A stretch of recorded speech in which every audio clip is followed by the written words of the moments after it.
Teaching मित्रा के YouTube channel में आप सभी का स्वागत है। मैं उपस्थित हूं आज के एक खास टॉपिक को लेकर। आज का जो हमारा टॉपिक है वो गणित एवं शिक्षा शास्त्र से रिलेटेड यह टॉपिक है और काफ़ी महत्वपूर्ण टॉपिक है। इस टॉपिक से लेकर अन्य विषय के साथ साथ सबसे ज़्यादा गणित पेडागोजी, गणित शिक्षण शास्त्र जो है उसमें क्वेश्चन पूछा जाता है। यह है आगमन विधि और निगमन विधि, जो कि एक दूसरे के दोनों विपरीत काम करते हैं, लेकिन काफ़ी महत्वपूर्ण है यह सीटेट की दृष्टिकोण से। इससे आपको दोनों पेपर में 4 से 5 नंबर तक आपसे प्रश्न पूछ लिया जा सकता है किसी किसी शिफ्ट में, नहीं तो 2 नंबर या 3 नंबर दोनों शिफ्ट मिला के निश्चित तौर पे इससे क्वेश्चन आने ही आने हैं। और आज मैं जो इस वीडियो में आप लोगों को कराने जा रहा हूं वो इतना मैं आपको करवा दे रहा हूं कि अभी तक सीटेट ने जिन जिन शब्दों का आगमन निगमन विधि में पूछा गया है, जिन जिन प्रश्नों को पूछा है, उन सभी तथ्यों को इसमें शामिल कर रहा हूं, जो कि आपके एग्जाम की दृष्टिकोण से काफ़ी महत्वपूर्ण होगा। एक बार ये वीडियो आप देख लेते हैं तो फिर आपको आगमन और निगमन विधि दोबारा से पढ़ने की आवश्यकता नहीं है। इससे बाहर एक भी प्रश्न आपको देखने को नहीं मिलेगा आपका जो सीटेट का एग्जाम होगा। तो दोस्तों, यदि आप हमारे यूट्यूब चैनल पे नए हैं तो एक बार सब्सक्राइब करके बेल आइकन जरूर दबा लें और इस सेशन को शेयर कर दें, और यह वीडियो आपको अच्छा लगेगा तो एक लाइक जरूर कीजिएगा। आपको हमारे वीडियो की जो पीडीएफ है वो टीचिंग मित्रा ऑफिशियल टेलीग्राम चैनल पे आप ज्वाइन कर लें, वहां से हमारी सभी पीडीएफ आपको उपलब्ध हो जाएगी। तो चलिए स्टार्ट करते हैं। आज का जो गणित और पेडागोजी से रिलेटेड आगमन और निगमन विधि है, काफ़ी महत्वपूर्ण यह विधि है। तो आगमन विधि, इंडक्टिव मेथड इसको इंग्लिश में बोला जाता है। इस प्रणाली में प्रयोगों, अनुभवों तथा उदाहरण का उचित प्रयोग करके नियम बनाए जाते हैं। अर्थात इस विधि में आगमन जो है इसमें पहले उदाहरण दिया जाता है, फिर कॉन्सेप्ट पे बच्चे को कॉन्सेप्ट पे लाया जाता है। अर्थात यह उदाहरण से नियम की ओर चलने वाला विधि है। इस प्रणाली में समस्याओं को हल करने के लिए किसी भी प्रकार के नियम का प्रयोग नहीं होता है। यहाँ जो है उदाहरण के सहारे बच्चे को समझाया जाता है। अर्थात जो हमारे आसपास की चीजें हैं उससे जोड़कर बच्चे को किसी भी तथ्यों को समझाया जाता है, जो कि काफी महत्वपूर्ण होता है। विद्यार्थी अपने पूर्व के अनुभवों एवं ज्ञान के द्वारा तर्क शक्ति का प्रयोग करके समस्याओं का हल निकालते हैं। बच्चों को जो अपने प्रीवियस नॉलेज है, जो भी बच्चे स्कूल में आते हैं पढ़ने के लिए, वो परिवार से, समाज से आते हैं, उसके पास पहले से पूर्व जो ज्ञान होता है, प्रीवियस नॉलेज होता है, उसके आधार पर वह जो है अपनी तर्क शक्तियों का प्रयोग करके जो उसके सामने समस्या आते हैं उसका हल वो निकालते हैं। तो यह जो है मुख्य रूप से आगमन विधि जो है,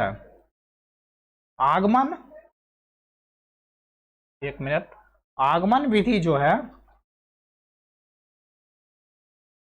आगमन विधि मुख्य तौर से उदाहरण से जो है नियम की ओर यह चलता है। अर्थात इसमें पहले उदाहरण के द्वारा समझाया जाता है। यह जो है आगमन विधि, यह गणित के साथ साथ आपको, जब आप हिंदी लैंग्वेज का पेडागोजी का अध्ययन कीजिएगा, वहां पर भी ग्रामर जो है, ग्रामर जो पूछे जाते हैं उसमें भी ये उदाहरण पहले दिया जाता है। तो ये वहां भी आपको देखने को मिलेगा। तो मैं जैसे कि यहाँ पे कुछ एग्जाम्पल में कुछ फिगर को दिखा रहा हूँ। तो यदि मैंने बच्चे को हरे रंग का सेब खाने के लिए पहली बार दिया तो उसे वह सेब जो है खट्टा लग रहा है। अगले दिन भी उसे मैंने हरे रंग का सेब दिया, फिर भी उसे खट्टा लगा। तीसरे दिन भी मैंने जब दिया तो उसे यह अनुभव हो गया कि यह जो हरे रंग का सेब है यह खट्टा मुझे लगेगा। तो यह जो उसके अंतर्गत उसके मन में यह जो विचार आया तो वह यह समझ पाया, अपने ज्ञान को वह डेवलप कर पाया कि यदि मुझे हरे रंग का सेब खाने को मिलेगा तो मुझे वो खट्टा ही लगेगा। तो इस सेब के बारे में उसका एक कॉन्सेप्ट बन गया। यहाँ पे किसी भी नियम की कोई आवश्यकता नहीं है। मैंने बच्चे को बताया कि गेंद जो है, जो बच्चे गेंद खेलना पसंद करते हैं सभी बच्चे, तो गेंद जो है वो गोल होता है और वह जो है एक गोला के समान होता है, एक जो है वृत्त के समान वह गोल होता है। तो उसके दिमाग में गेंद के प्रति एक अवधारणा बन गई। अब वह फुटबॉल जब देखेगा तो उसे भी वह समझेगा कि यह भी एक गोला के समान है, अर्थात उसके मन में गोला का जो है एक छवि बन गया। तो हमने उसे उदाहरण पेश करके गोला के बारे में और वृत्त के बारे में उसे बताया। तो यहाँ पे उदाहरण के थ्रू मैंने उसे कॉन्सेप्ट को समझा रहा हूँ। आइए दूसरा एग्जाम्पल भी मैंने लिया है। यहाँ पे माचिस का बॉक्स है, ये जो है माचिस का बॉक्स है, यह होता है घनाभ के आकार का। मैंने बच्चों को बोल दिया कि तुम्हारे घर के किचन में जो माचिस यूज होता है, तुम्हारे जो पूजा घर में माचिस जिससे अगरबत्ती जलाई जाती है, तो बच्चे डेली इस क्रिया को वो देख रहे हैं कि मेरे घर में जो पूजा किया जाता है उसमें माचिस बॉक्स का यूज किया जाता है और किचन में। तो वहाँ से यह देख पा रहा है कि यह जो माचिस बॉक्स है, मैंने उसे बताया कि इसी आकार का जो है वो घनाभ होता है। तो मैंने उसे उदाहरण देकर समझाया। अब बच्चा को पहले से माचिस बॉक्स के बारे में पता है कि माचिस बॉक्स जो होता है वह किस आकार का होता है, तो वह घनाभ को समझने में उसे काफ़ी आसानी होती है। फिर मैंने उसे बताया कि वह जो डाइस है अर्थात छक्का, जिसका उपयोग हम लोग लूडो खेलने में करते हैं, बच्चे काफ़ी इसे पसंद करते हैं। तो मैंने इस छक्के के सहारे उसे बता दिया कि तुम जो लूडो में छक्के का प्रयोग करते हो वह घन के आकार का होता है। तो मैंने इसके सहारे, इस छक्के के सहारे, इस छक्के का उदाहरण देकर बच्चे को घन के बारे में समझा दिया। अर्थात घन के बारे में उसे जो है कॉन्सेप्ट डेवलप हो गया कि जो घन जो होता है, छक्का जो होता है वह घन के आकार का होता है। और जो भी मैंने उदाहरण दिया वो उसके आसपास, उसके सराउंडिंग में, उसके वातावरण में जो भी उपयोग की जा रही है उन सभी वस्तुओं को मैंने इसमें शामिल किया है, ताकि बच्चे को कोई भी जो उदाहरण है वो अजनबी मुझे नहीं देना है। अजनबी आप जो है एक शिक्षक के तौर पे क्वेश्चन को सोल्व करते वक्त ये आपको रखना है कि मैंने जो भी उदाहरण बच्चे को पेश करूँगा वो उसके आसपास से रिलेटेड हो, जिससे बच्चे पहले से अवगत हो, तभी वो उस नॉलेज को, प्रीवियस नॉलेज को आगे वो ले जा पाएगा। तो मैं आशा करता हूं कि आप लोग आगमन विधि को अच्छी प्रकार से समझ गए होंगे। इसमें कुछ भी नहीं है, यह उदाहरण देकर बच्चे को समझाया जाता है, उदाहरण से नियम की ओर चलता है। यह जो है बच्चे प्राइमरी सेक्शन के लिए, प्राइमरी बच्चे 1 to 5 के लिए यह रूल जो है काफ़ी उपयोगी साबित होता है। यह बाल केंद्रित विधि है, यह जो है बाल केंद्रित विधि है। अब चलते हैं हम निगमन विधि पे। तो ये है आपका निगमन विधि।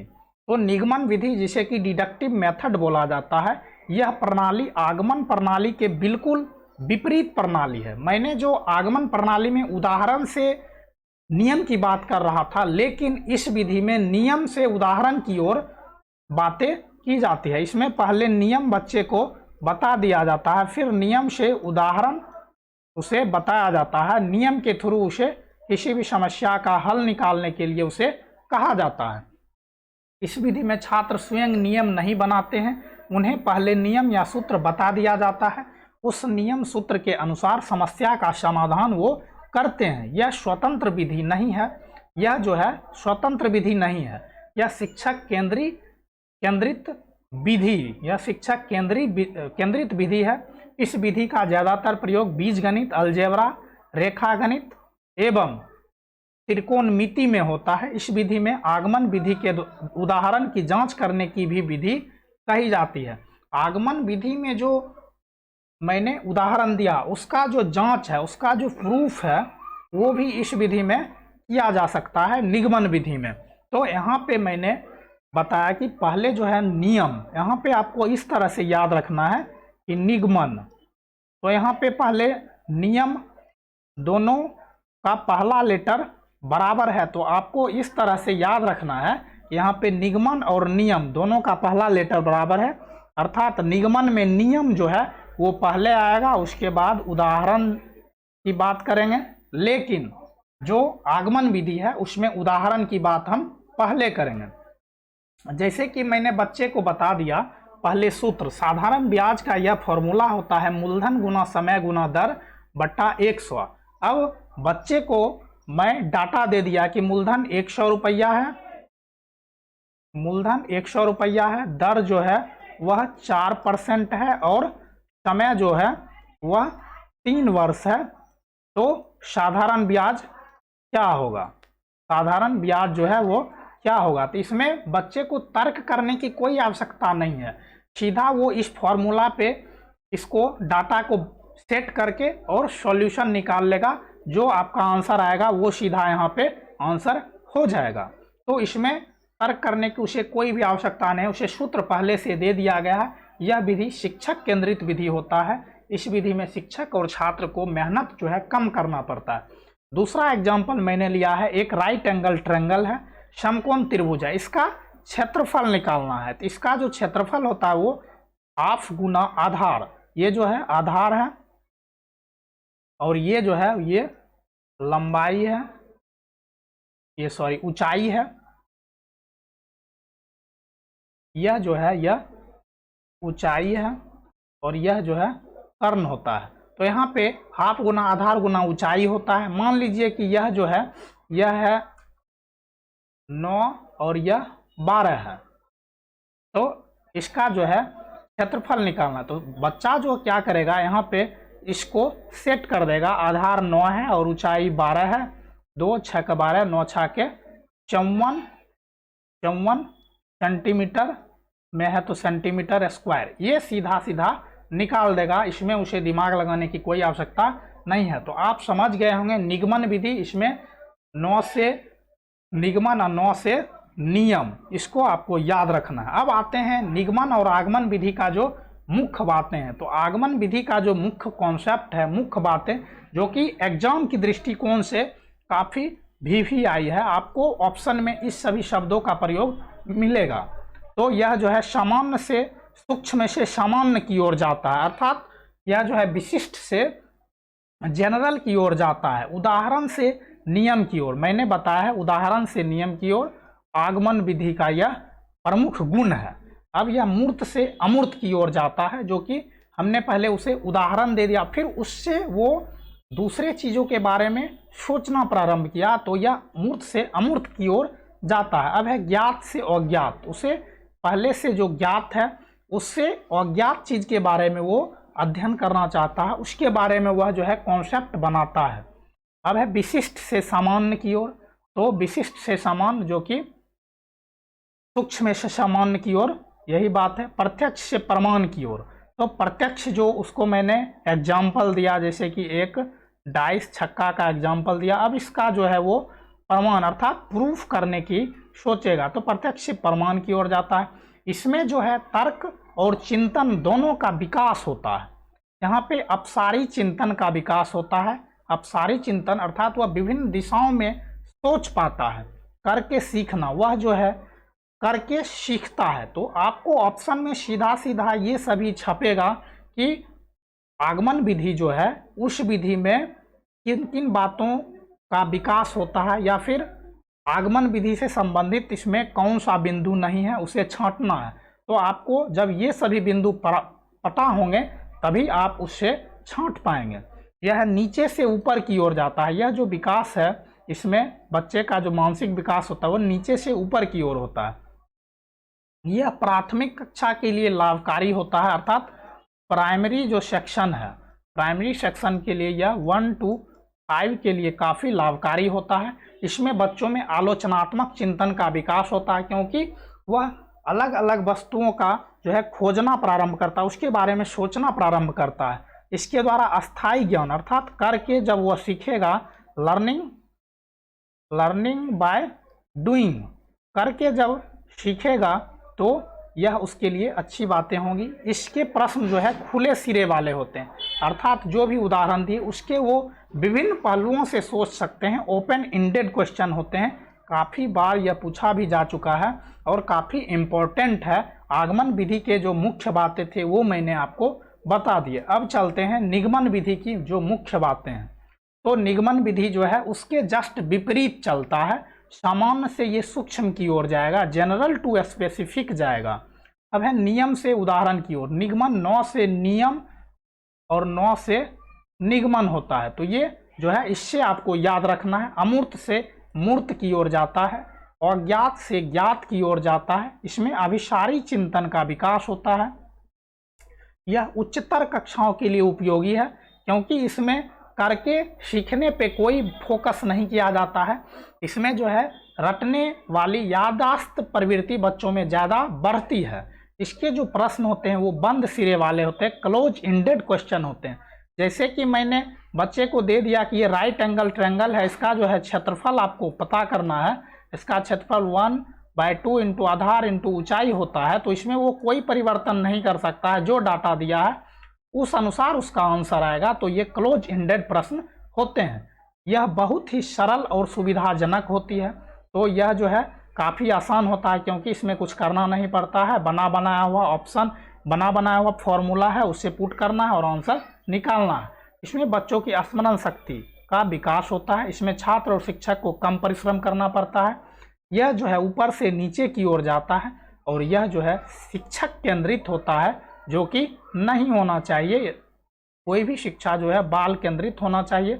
लेकिन यह जो विधि है यह बड़े बच्चों के लिए, बड़े कक्षा के लिए उपयोगी है। इसके लिए यह सही है, कोई दिक्कत इसमें नहीं है। तो मैं आशा करता हूं कि आप समझ गए होंगे निगमन विधि से जो भी रिलेटेड महत्वपूर्ण बिंदु थे और आगमन विधि से जो महत्वपूर्ण बिंदु थे उसको मैंने बता दिया है। ये कई बार, काफ़ी बार क्वेश्चन इससे आपको आया है। ये सीधा सीधा आपको ऑप्शन में देखने को मिलेगा, तो आप इसको कहीं नोट करके रख लीजिएगा और 2-4 बार देख भी लीजिएगा। यह दोनों विधि जो है अरस्तु महोदय ने दिए, बाद में आगमन विधि को पेस्टालोजी ने भी रिकमेंडेड किए थे। तो यही आज का जो है मुख्य आगमन और निगमन विधि से रिलेटेड बिंदु थी, जिसके बारे में मैंने विस्तार पूर्वक आपको समझाया, जो कि आपके एग्जाम के लिए काफ़ी महत्वपूर्ण है। तो यदि आप हमारे YouTube चैनल पे नए हैं तो एक बार सब्सक्राइब करके बेल आइकन जरूर दबा लें, जिससे आपको हमारी अगली सभी वीडियो की नोटिफिकेशन आसानी से मिलती रहेगी। और अच्छा लगा हो तो एक लाइक और एक कमेंट आप मुझे ज़रूर करें, जिसमें आपको कोई पैसा भी नहीं लगेगा। बस एक लाइक करना है और एक कमेंट करना है कि यह वीडियो आपको कैसा लगता है। और कोई भी सुझाव हो या कोई भी सवाल हो तो आप हमें कमेंट सेक्शन में लिख सकते हैं या फिर हमारे मेल आईडी पे मेल कर सकते हैं। और अधिक से अधिक अपने दोस्तों में शेयर करें, जो भी आपके दोस्त टीचिंग एग्जाम की तैयारी कर रहे हैं। यह जो आज का हमारा वीडियो है इंडक्टिव एंड डिडक्टिव मेथड, आगमन और निगमन विधि, यह बहुत सारे एग्जामों के लिए उपयोगी है। बीएड में भी यह पूछा जाता है, डीएलएड में भी पूछा जाता है, और टीचिंग की जितने भी कॉम्पिटिटिव एग्जाम हैं उसके लिए भी यह काफ़ी उपयोगी है। तो यदि आपको हमारी वीडियो की PDF फाइल लेनी हो तो आप हमारे टेलीग्राम चैनल टीचिंग मित्रा ऑफिशियल पे जाके ज्वाइन कर सकते हैं। वहाँ से आपको हमारी सभी PDF उपलब्ध करा दी जाएगी। तो चलिए मिलते हैं हम अगले वीडियो में, तब तक के लिए बाय बाय, टेक केयर, अपना ख्याल रखें और पढ़ाई करते रहें। जय हिंद।